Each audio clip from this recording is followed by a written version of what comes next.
Exhausted global climate negotiators resumed their meetings, wrestling over the language of an agreement on Thursday, the 10th of December, after talks that dragged through the night failed to bridge gaps between rich and developing countries.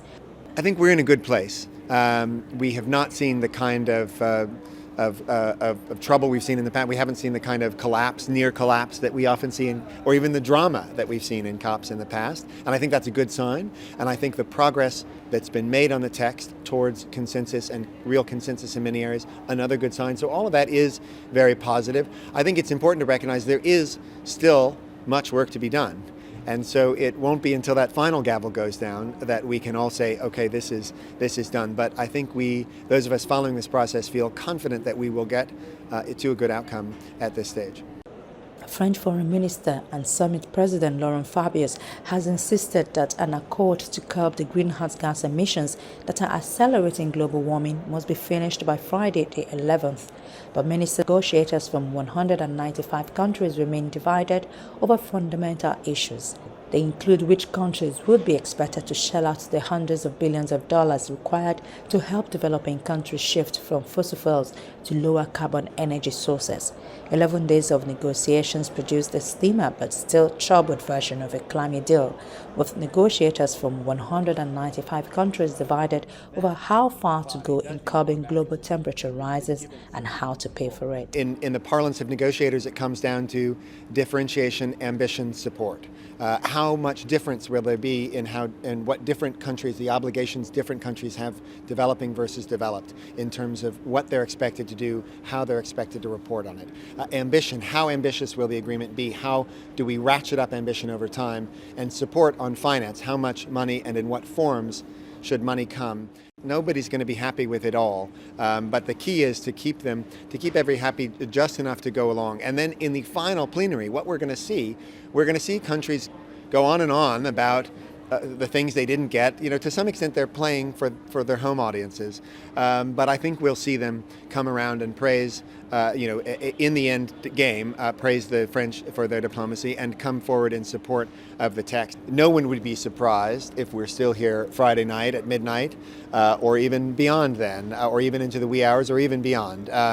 So these processes can be challenging, and having said that, I do think once the shape of that consensus emerges, I do think there will be tremendous pressure on countries not to block it. We're feeling very likely that there will be some deal, but does that deal put the kind of transparency provisions in place that we need to build ambition? Does it have a mechanism to increase ambition over time? Reacting to the draft, non-governmental organization observers said it constituted some progress, but that many issues remained.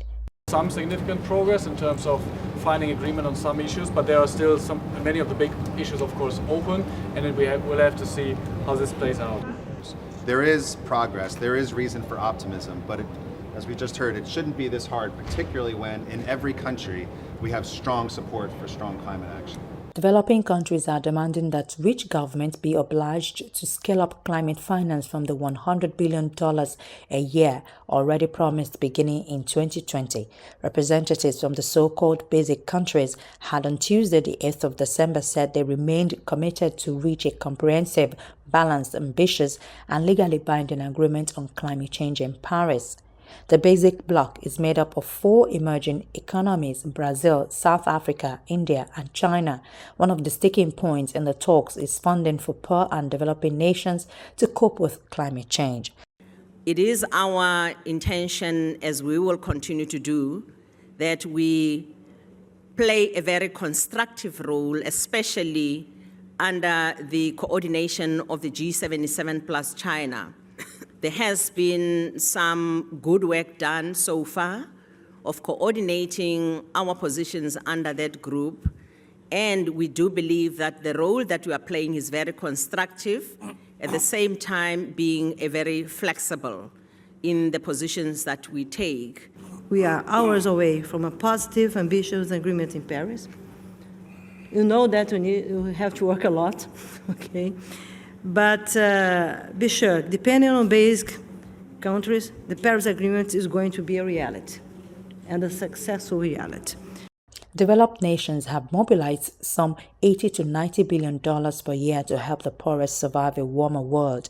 But emerging countries dispute the figures and say a goal of $100 billion by 2020 is far from reach. As far as finance is concerned, the action of developing world, from developing world depends upon, to a much extent, finance and technology support from developed world, because they have and developing world don't have. So haves will provide, haves not. So that's a simple logic.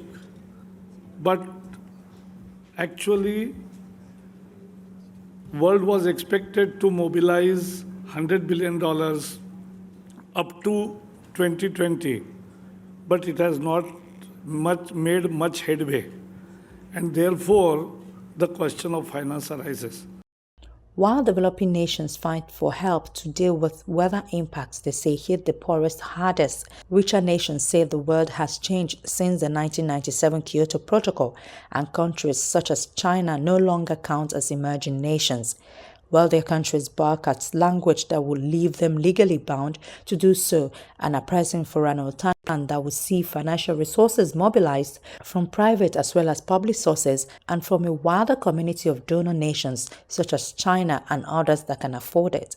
Disputes also remain over whether the ultimate target of the deal should hold global warming to a 2 degrees Celsius rise over pre-industrial levels or the 1.5 Celsius that many scientists say is the only safe level. And there are still big questions open in the whole deal, but we still have everything in play, so let's hope for the best now.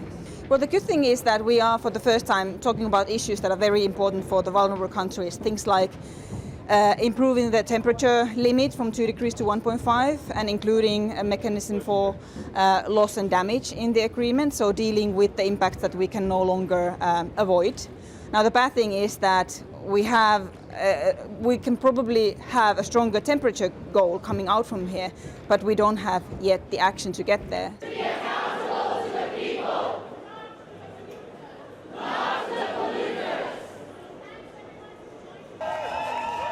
Elsewhere in the venue, protesters staged a sit-in to put pressure on negotiators not to give up on a fair and ambitious agreement. They were holding banners saying, "Rich countries, do your fair share. Don't compromise our future and polluters out, people in."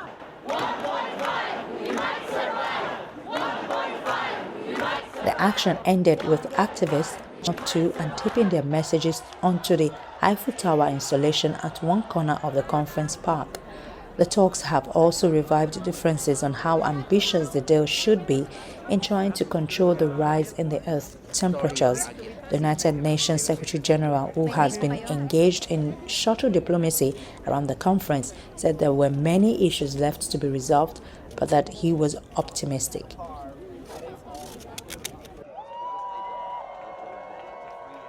I am told, encouragingly, by many people that this is doable and achievable, and I have not heard from anybody that who says it differently, and I am very much optimistic, but I hope they will come out with a very strong and ambitious and universal one, respecting the aspirations of all the people around the world. Many participants remain haunted by the calamitous failure to get a deal in Copenhagen in 2009, the last time the world tried to reach a consensus on dealing with climate change.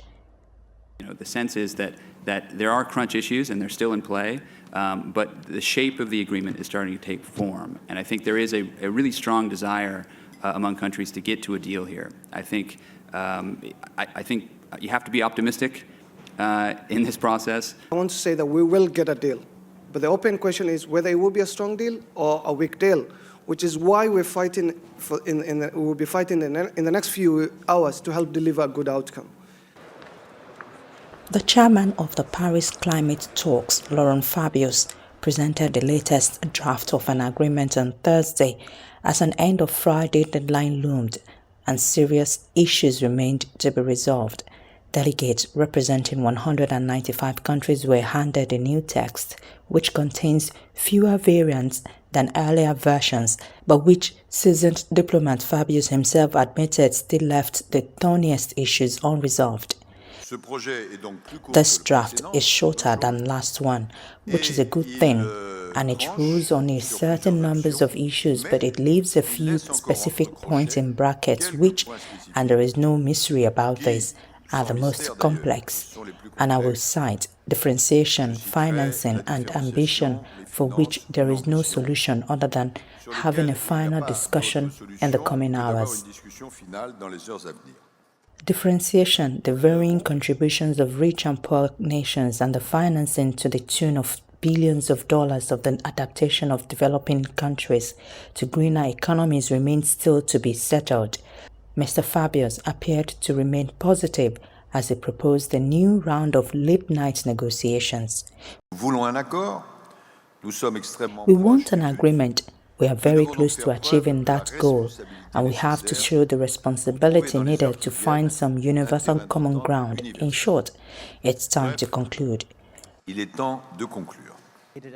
Progress was made on the target to limit global warming, which long divided developing nations pushing to keep any temperature rise to below 1.5 degrees Celsius, an aim resisted by wealthier nations.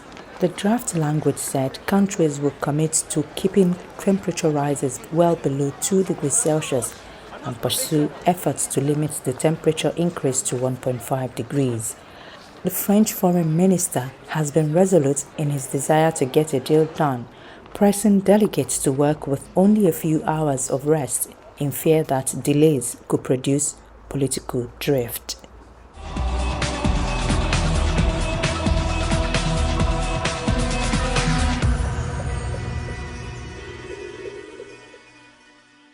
It's the final stretch here in Paris-Le-Bourget, and it's very intense. Next week on the program, we bring you the concluding part. From all of us here in Paris, it's bye for now.